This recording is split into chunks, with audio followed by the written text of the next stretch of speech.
হক মিলনকে ধানের শীষের প্রার্থী মনোনীত করায় পবায় আনন্দ র্যালি।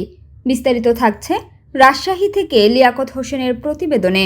আগামী জাতীয় সংসদ নির্বাচনে রাজশাহী ৩ আসনে বাংলাদেশ জাতীয়তাবাদী দলের প্রার্থী হিসেবে অ্যাডভোকেট শফিকুল হক মিলনকে মনোনয়ন দেয়ায় দেশনেত্রী বেগম খালেদা জিয়া ও বিএনপির ভারপ্রাপ্ত চেয়ারম্যান তারেক রহমানকে আন্তরিক ধন্যবাদ ও কৃতজ্ঞতা জানিয়ে পবা উপজেলা যুবদলের আয়োজনে বর্ণাঢ্য র্যালি অনুষ্ঠিত হয়েছে।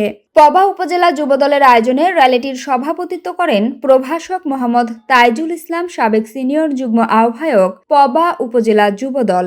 প্রধান অতিথি হিসেবে উপস্থিত ছিলেন অ্যাডভোকেট শফিকুল হক মিলন, ত্রাণ ও পুনর্বাসন বিষয়ক সহ সম্পাদক, বাংলাদেশ জাতীয়তাবাদী দল কেন্দ্রীয় কমিটি। বিশেষ অতিথি হিসেবে উপস্থিত ছিলেন যুগ্ম আহ্বায়ক, পবা উপজেলা বিএনপি নেতৃবৃন্দ, যথাক্রমে মোহাম্মদ সুলতান আহমেদ, মোহাম্মদ মুন্নাফ, মোহাম্মদ আব্দুস সালাম, মোহাম্মদ আবুল কাশেম, কামরুজ্জামান, মামুন, আক্তারুজ্জামান, আব্দুল হান্নান প্রমুখ।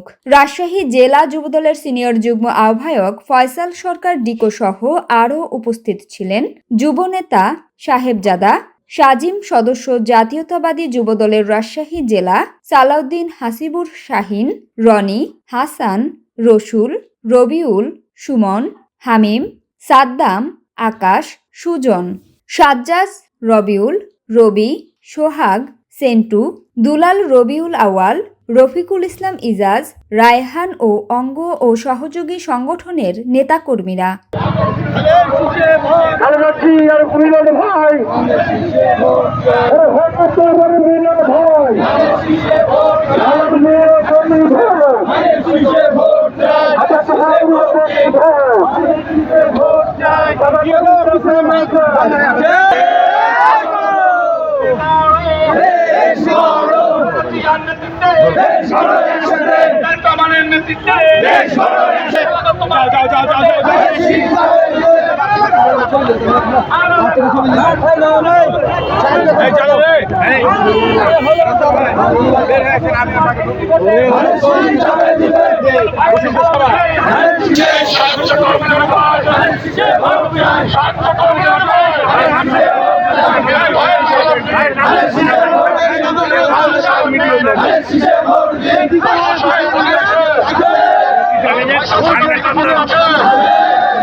বলে যায় ভোট চাই, অটোরিক্সাকে বলে যায় ভোট চাই, বলে যায় ভোট চাই, নবরঙ্গকে বলে যায় ভোট চাই,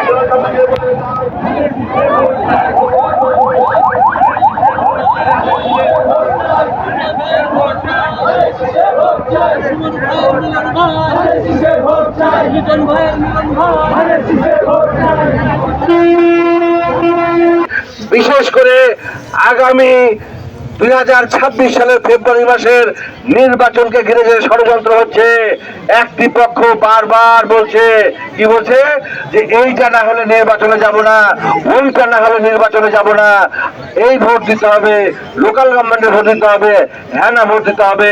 আমরা বলি যে বাংলাদেশ আগামী দিনে কিভাবে পরিচালিত হবে সেইটা বিএনপির পক্ষ থেকে আমরা রাষ্ট্র মেরামতের একটি দফায় আমরা সব স্পষ্টকে বলেছি। কোন রাষ্ট্র মেরামত করতে হবে? যে রাষ্ট্র অকেজো হয়ে গেছে, ধ্বংস হয়ে গেছে, নষ্ট হয়ে গেছে। আমাদের নেতা তারেক রহমান 2022 সাল থেকে এই কাজ করছেন এবং 2023 সালে হচ্ছে এই রাষ্ট্র মেরামতের একটি দফা দিয়েছে। 24 সালের পরে আমরা প্রস্তুতি গ্রহণ করছি না, আমরা 16 সাল থেকে ভিশন 2030 দেওয়া শুরু করেছি। এখন ওই 24 সালে এসে 23 সালে এসে রাষ্ট্র মেরামতের 31 দফার জন্য আমরা সবাই কাজ করছি। প্রতীক হচ্ছে এই ধানের শীষকে, ধানের শীষ হচ্ছে এদেশের জনগণের প্রতি, রাজশাহীর প্রতি, এই হচ্ছে বাবা মোহনপুরের প্রতি, এই হচ্ছে আপনাদের এই হরিপুর ইউনিয়নের প্রতি আজকে এই হচ্ছে হরিপুরের এই যে বাজার এইখানকার প্রতীক হচ্ছে ধানের শীষ। এই ধানের শীষকে আমাদের সবাইকে কাজ করতে বলতো, তাহলে আমাদেরকে আজকে থেকে এখন থেকেও প্রতিশ্রুতিবদ্ধ হতে হবে। আমরা ওই হচ্ছে আমরা অ্যাডভোকেট